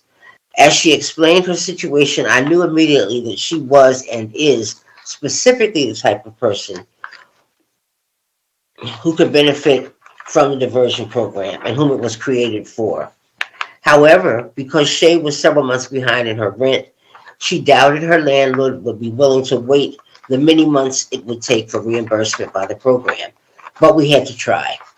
I made a few calls to ensure I had all the information I needed in anticipation of the landlord's questions. Our next move was to get the property owner on the phone. Initially, he was less than receptive. Serving as a mediator, I was my most charming, respectful, and patient self. I explained in plain English the how, what, and why of the program, careful to make it all about his getting his back rent he was owed. He wanted to think about it, but I wasn't letting him off of the phone without a commitment. After nearly 1 hour, a 1 hour, 3-way conversation, he agreed to go along with Shay in applying for the grant, and most importantly, to wait the several months it might take for him to get paid. It was a come to Jesus moment. Fast forward to today, the landlord got what he was owed, and Shay and her children have a home to live in, thanks to the diversion program. She and her 3 little ones are safe and warm today, thanks to additional grant funding to pay her utility bills. Shay is just one of thousands of stories with a positive outcome. The diversion program works, and as such, there is every good reason to continue it. Again, I thank you for the opportunity to speak here today. Thank you, Ms. Harvey, for your testimony and for sharing Shay's story with us. Ms. Nelson, are you there and connected? Yep, I'm here. Can you hear me? Yes, please state your name for the record and proceed with your testimony. Hi, everyone. My name is Gabriella Nelson. Thank you for allowing me to testify in support of Bill number 210920. I'm the Associate Director of Policy at Maternity Care Coalition. At MCC, we believe in an equitable and just future for all families, and we're committed to challenging the structures that create barriers to equity. We envision a future where parents impacted by racial and social inequities in southeastern Pennsylvania can birth with dignity, parent with autonomy, and raise babies who are healthy, growing, and thriving. Before working in maternal child health, I worked for the Philadelphia Housing Authority. So looking at social policy, especially housing, through the lens of the perinatal period is my expertise. Testifying for the permanence of the eviction diversion program reflects just how important housing is to birthing people and families with small children. Quantitative and qualitative data has proven time and time again just how important housing is to health. For our babies, studies from the Center of Housing Policy show that homeless and housing unstable children are more vulnerable to mental health problems, developmental delays, and depression than children who are stably housed.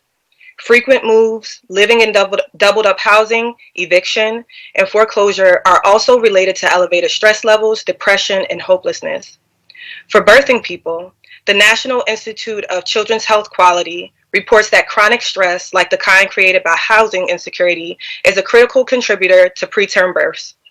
For context, according to the 2021 March of Dimes report card, Philadelphia's preterm birth rate is above the national average and has worsened over the last year and is currently at 11.4%.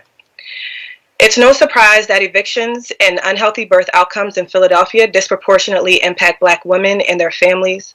MCC works with thousands of these families each year, providing the much needed resources for communities throughout the city. We've been doing this work for over 40 years, and overwhelmingly, year after year, our staff report housing insecurity as a top concern among the families that we serve. 50% of Philadelphians seeking legal assistance from the eviction diversion program were parents and caregivers. Bill number 210920 allows the City of Philadelphia to continue providing resources for our families, our babies, to maintain adequate housing, especially for our most vulnerable. For some, the pandemic is over or nearing an end. For caregivers that are housing unstable, it has yet to end. Keeping parents, caregivers, and children in their homes is just one way we can work across silos to turn the tide. Please consider making the eviction diversion program a national model, a national success, permanent. Thank you so much. Thank you for your testimony and for stressing the point of how important this program is to our families. Ms. Hicks, please state your name for the record and proceed with your testimony. Okay. Good morning and thank you. It's Catherine Hicks. I'm the Philadelphia branch president of the NAACP. Okay, thank you for allowing me to testify today regarding evictions and Philadelphia's model eviction diversion program. Again, my name is Catherine Hicks and I'm president of the Philadelphia branch of the NAACP. The eviction diversion program was set up so landlords and financially struggling tenants could arrive at an agreement without going to court. Landlords and tenants benefit from this program, as do many of the city's most vulnerable neighborhoods. Evictions impact and extends well beyond housing. Children may be pulled from their classes as their parents move. Families may face greater food insecurity, and the health of community is put at risk as those evicted find it harder to find new shelter and housing. In Philadelphia, a city where Black renters face eviction at more than twice the rate as white renters, the program helps to address the severe effects of housing discrimination and unconscious bias. Over the years, discriminatory practices have limited Black generational wealth, created blight in Black and poor neighborhoods, and affected the level of opportunities available to families and children. In fact, we believe that the widening opportunity gap during COVID-19 is helping to fuel the recent surge in violence. A report earlier this year by the Reinvestment Fund found that landlords are more than twice as likely to file for evictions against Black renters in Philadelphia than against white renters, a rate disproportionate to the share of Black renters in the city. In their view of residential eviction filings from 2018 through 2019, the filing rate for Black Philadelphia renters was nearly 9%, while the rate for white Philadelphia renters was about 3%. Black Philadelphians make up less than half of the city's renters, about 45%, yet 2 in 3 eviction cases were against Black tenants. They found whites were defendants in these cases approximately 17% of the time. Until we find ways to address the underlying issues of racial bias in housing, whether it is in the form of lower mortgage approval rates, predatory lending practices, or investment in neighborhoods, we need to add greater protections for Black residents. The eviction diversion adds a vital layer of protection as the NAACP and other organizations address these inequalities. Thank you. Thank you so much for your testimony and for sharing, some of the inequities that exist within our housing market. Mr. Hyman, are you there and connected? I am here, thank you. Please state your name for the record and proceed with your testimony. Good morning. My name is Dan Hyman. I'm a staff attorney at Senior Law Center, and I'm here to support the passage of Bill 210920. At Senior Law Center, we seek justice for older adults. We're the only nonprofit organization in Pennsylvania whose mission is dedicated solely to providing legal services to seniors and one of the few in the nation. We provide free legal assistance to thousands of seniors each year, including victims of elder abuse and financial exploitation, grandparents raising grandchildren, and elders facing housing crises and homelessness. While families and individuals across Philadelphia have been devastated by the COVID-19 pandemic, older Philadelphians have been hardest hit. They have been the most at risk for the virus, most likely to have severe health consequences, and most likely to die. Housing has never been more crucial than during this global health crisis, when to be homeless may mean grave illness or death. Issues of housing are of tremendous importance to the communities we serve. Our work spans a wide universe of civil legal problems, including landlord and tenant issues.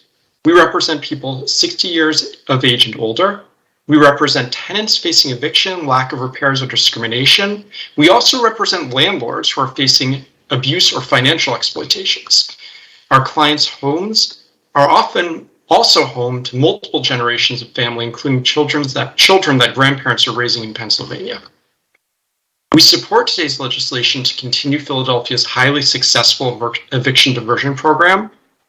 The Philadelphia Municipal Court's authority to extend the requirement for landlord participation is ending at the end of this month. The best way to continue the eviction diversion program is to enact the legislation under discussion today. Philadelphia's eviction diversion program is a pre-filing program that has been operational for over 1 year, has received local, state, and national attention. Governor Wolf called Philadelphia's program a national model. The Department of Justice has held out Philadelphia's program as a model. The White House has repeatedly highlighted its success. The program benefits both landlords and tenants. For landlords, the program connects them to mediators who improve communication with tenants and resolve problems, while giving courts the capacity to schedule speedy hearings for the landlords that need them. Even once funding for COVID-19 back rent assistance eventually ends, there are still other rental assistance resources that landlords and tenants will be able to access through the diversion program. The program has been enormously successful. The program has supported over 2,300 landlord and tenant pairs with over a 90% success rate in reaching resolution pre-filing. Another 7,000 tenants have been supported in obtaining rental assistance to resolve the issues without even needing to engage in mediation. Philadelphia is leading the nation in distribution of rental assistance, in large part because of the support of the Philadelphia Eviction Diversion Program and the requirement that landlords access rental assistance prior to filing a case for non-payment of rent. Passage of this bill will extend Philadelphia's diversion program beyond the end of this month. This will enable the continuation of our nationally recognized, highly successful program, which benefits both landlords and tenants. Thank you for the opportunity to testify. We appreciate that you are taking the time to consider this important issue, and I'm happy to stay on to answer any questions. Thank you for your testimony and for your work. Ms. Wright, are you there and connected? Good morning. Yes, I am. Thank you. Good morning, council members and other distinguished members of this hearing. My name is Jenny Wright, and I'm a housing attorney at the AIDS Law Project of Pennsylvania. I also serve as a volunteer mediator with the Eviction Diversion Program. I'm here to testify today in favor of Bill number 210-920, which would allow Philadelphia's Eviction Diversion Program to continue once the emergency court order providing temporary authorization expires on December 31st. I've represented hundreds of tenants in Philadelphia since 2006, and I believe the existence of a non-court mediation program makes a positive difference in the landlord-tenant landscape for 4 reasons. 1, it creates greater access. 2, it lowers costs for addressing disputes. 3, it avoids or delays the creation of an eviction record. And 4, it streamlines the rental assistance application process. 1, access issues. The eviction diversion program provides easier access to participants than housing court. The eviction diversion process asks landlords and tenants to participate by phone, which gives landlords and tenants greater leeway to not have to take time off from work and childcare and other responsibilities. Eviction diversion program participants don't have to arrange a commute to and from Center City or deal with parking and lost wages. By contrast, in-person appearances are required in housing court unless you're disabled. A 2018 study by the Reinvestment Fund found that 31% of the judgments entered in Philadelphia Housing Court are default judgments, meaning that 31% of housing court judgments are the result of tenants not coming to court. The eviction diversion program makes it easier for tenants and landlords to participate in a process to address disputes. 2, lower costs. Tenants with written leases are almost always liable for court and attorney fees if their landlord files in court, regardless of the merit of the case that is filed or its outcome. My clients are panicked when they realize they're liable for a $100 court filing fee and attorney fees that range from $350 to $750. That's basically an extra half a month or full month's rent for many people. And for landlords, they have to pay out of pocket the $100 court filing fee, the $27 service fee per defendant, their attorney fee, $185 for a writ of possession, $120 fee for an alias writ if needed. Philadelphia's eviction diversion program charges no fee and is free for landlords and tenants. 3, eviction records. The eviction diversion program allows landlords and tenants to address issues in the landlord-tenant relationship without creating a public record of a lawsuit. Having a non-court mediation program helps protect a tenant's ability to secure future housing. I've had many clients who wanted to move, but the day their landlord files in court is the day they start having their rental applications denied. And as a result, their current landlord often doesn't get back possession until the court order lockout occurs. 4, rental assistance. Tenants in the eviction diversion program are assigned housing counselors who I believe were called a guardian angel by someone who testified earlier, who work to do everything possible to get rental assistance applications completed and who are able to ask the city to prioritize the application. Philadelphia recently received an additional $35 million in federal rent assistance, and additional monies are expected to be made available in coming months due to reallocation. I have clients who have housing counselors assisting them with their rental assistance applications and clients who do not have that help. And I can tell you it's the clients who have housing counselors whose landlords are much, much likelier to have the monies deposited into their account. Contrast this with the court process. Financial counselors are available to tenants, but on the day of their eviction hearing, where tenants could have as little as 21 days from the day of their hearing before they're locked out, when rental assistance applications at minimum take 5 to 8 weeks to be processed. So easier access for landlord and tenants, lower costs for landlord and tenants, no eviction records for tenants, and a better shot at getting rental assistance monies to landlords. For these reasons, I respectfully request that the members of this committee vote to continue the eviction diversion program on a permanent basis. Thank you for your time. Thank you for your testimony and for highlighting some of the aspects of the program that we hadn't so much focused on today, how such a simple and but efficient program saves a lot of heartache and headache for everyone. Also, your tree looks very nice. Thank you. This is the first year my kids were able to bring it into the house themselves. I love it. They did a great job. It looks awesome. Are there any questions or comments for this panel from members of the committee? Okay. There being none, that concludes panel testimony for this bill. We will take a brief pause while council support connects to those who have registered to give public comment. And I just want to, sorry. Madam Chair, we are ready for the first public comment participant. Okay, wonderful. Let's see.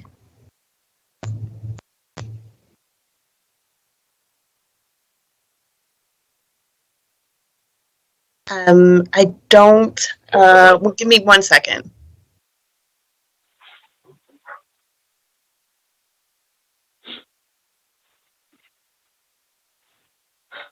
Okay. Mr. Weiss, can you please call the next witness? George Miles and then Tanetta Edens. Okay. Mr. Miles, are you there and connected?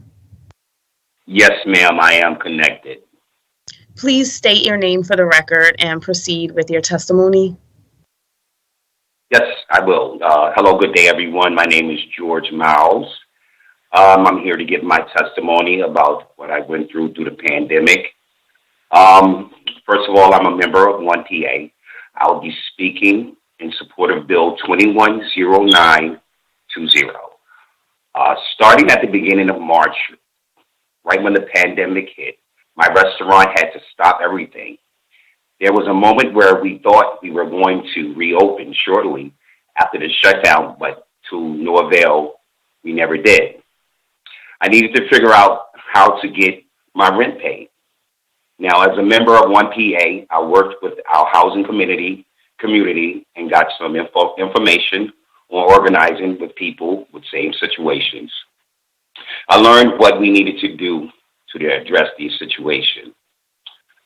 We fought for council to pass the Emergency Housing Protection Act, which was a huge success for us in this city of Philadelphia.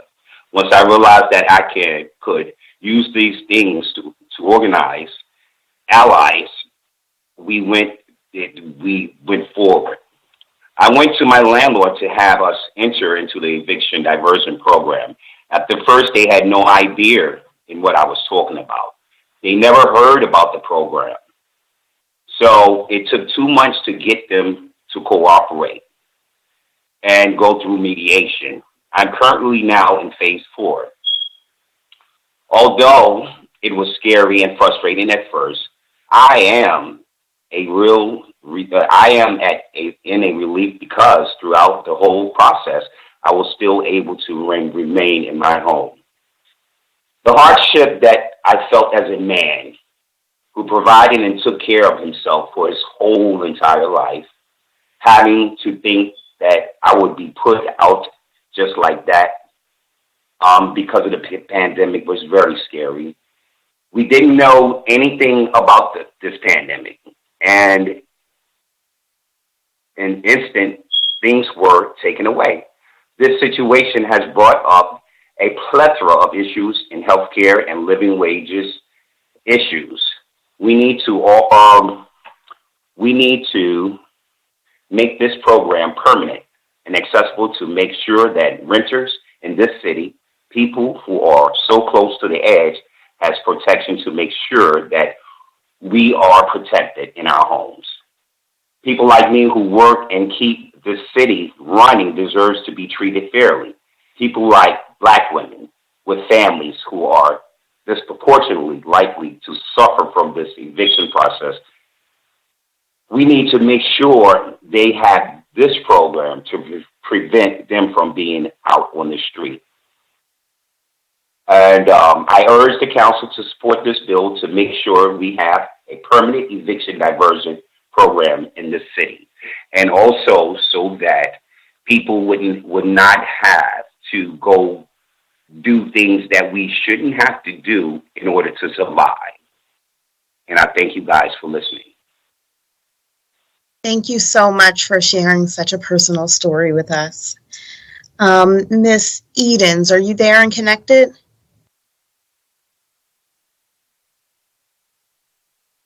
Tanetta Edens? You may have to press *6 to unmute yourself. Hello. Hello. Please state your name for the record and proceed with your testimony. My name is Tanetta Edens, and I'm a member of 1PA. I'll be speaking in support of Bill 210920. The eviction diversion program works. As previously stated, we have a 75% reduction in eviction filings to show it works. Landlords get their money, and tenants don't have to go through a humiliating process. So, win-win. The program has kept tenants in their homes during this pandemic and has avoided additional stresses like having to strike on their credit scores from being evicted. The diversion program prevented bad credit score ratings from being added to tenants' credit history. Bad credit scores can prevent people from obtaining many things that could improve their lives. With record high gun violence, it's also important that people are kept in their homes. This was all a good start, but what if we made the program permanent? The eviction diversion program could be a tool for one of the country's poorest big cities to directly fight poverty. My youngest daughter is back home with me with her child because her landlord, who lives nowhere near our city, state, or country, had way too much power over my daughter who rents. Her home had rats inside. The rats played on my granddaughter's toys. All my daughter wanted was a safe place to live for her and her child. The landlord refused to make necessary repairs, and when issues were raised, they resorted to intimidation tactics. Now, I say all this to highlight the power dynamic many tenants go through with landlords. The eviction diversion program could end poverty-based evictions while also creating a level playing field for tenants and landlords. Landlords will still get their money, and tenants will have a fair and just process to ensure stable housing for their families.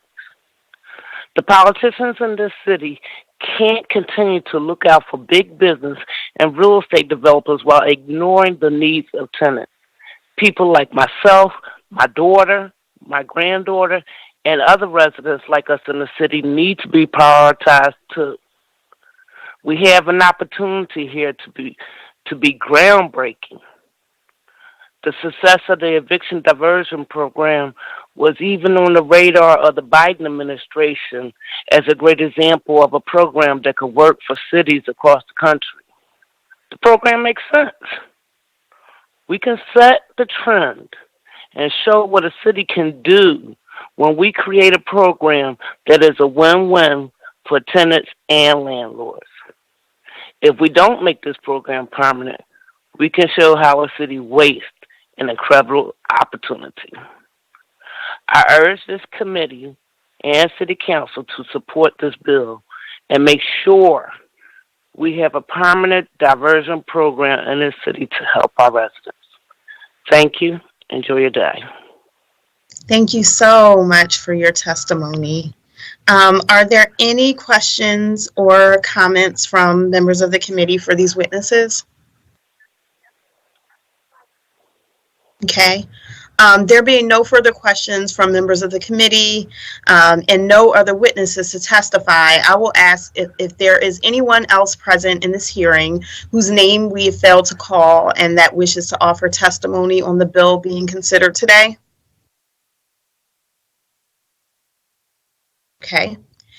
There being no further questions from members of the committee and no other witnesses to testify, I want to thank all the panels and witnesses for their participation today.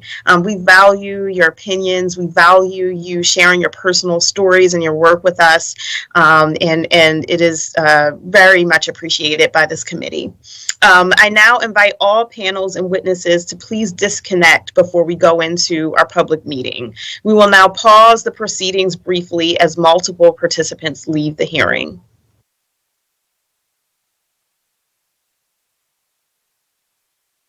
It's already supposed to be a Thank you. national agreement.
At this point, I'll ask all panels and witnesses to please disconnect from the call.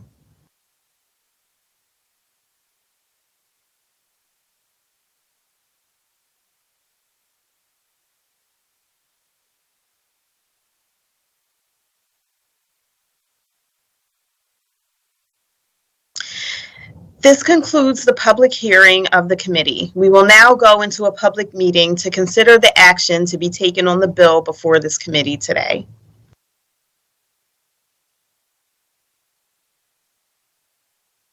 We will now convene the public meeting. Mr. Weiss, will you please call the roll to take attendance? Members that are in attendance will please indicate that you are present when your name is called. Also, please say a few brief words when responding so that your image will be displayed on screen when you speak. Vice Chairman Jones. Present, Madam Chair. Thank you. Councilmember Quinones Sanchez. I am present. Thank you.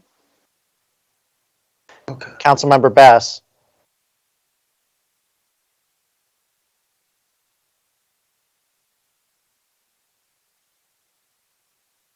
Councilmember Squilla. Good morning, Madam Chair. Present. Good morning. Councilmember Dom. Madam Chair, I'm present. Thank you. Okay. Councilmember Brooks. Good morning, I'm present. Okay, thank you. We will now go into our public meeting. The chair recognizes Councilmember Jones. You should say there's a quorum present. Sorry. Thank you. We have a quorum, and we will now go into our public meeting. The chair recognizes Councilmember Jones for a motion on the amendment to Bill number 210920. Thank you, Madam Chair. I offer an amendment to Bill number 210920. A copy of that amendment has been circulated to all members of this committee, and I move for the approval of the amendment to Bill number 210920. It has been, oh, wait, is there a second? Sorry. Second. It has been moved and properly seconded that the amendment to Bill number 210920 be approved. All those in favor of the motion will signify by saying aye. Aye. Aye. Those opposed? The ayes have it, the motion carries, and the amendment to Bill number 210920 has been approved. The chair recognizes Councilmember Jones for a motion on Bill number 210920 as amended.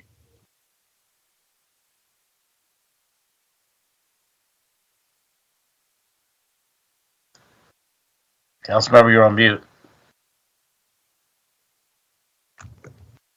Thank you, Madam Chair. I make a motion to move Bill number 210920 as amended out of this committee, and further move that the rules of council be suspended to allow first reading at our next session of council. Second. It has been moved and properly seconded that Bill number 210920 as amended be reported from this committee with a favorable recommendation, and further move that the rules of council be suspended to permit first reading of this bill at the next session of council. All those in favor of the motion will signify by saying aye. Aye. Aye. Aye. Those opposed? The ayes have it and the motion carries. Thanks again to all the members of the committee for being here and for your insightful questions and comments and for helping the bill sponsor with the amendments. And thank you to the bill sponsor for this very important program and for all of your work. This concludes the business before the Committee on Housing, Neighborhood Development, and the Homeless today. Thank you all very much for your attendance and participation. Thank you, colleagues. Thank you, Madam Chair. Thank you, Madam Chair. Congratulations. Congratulations. Bye-bye.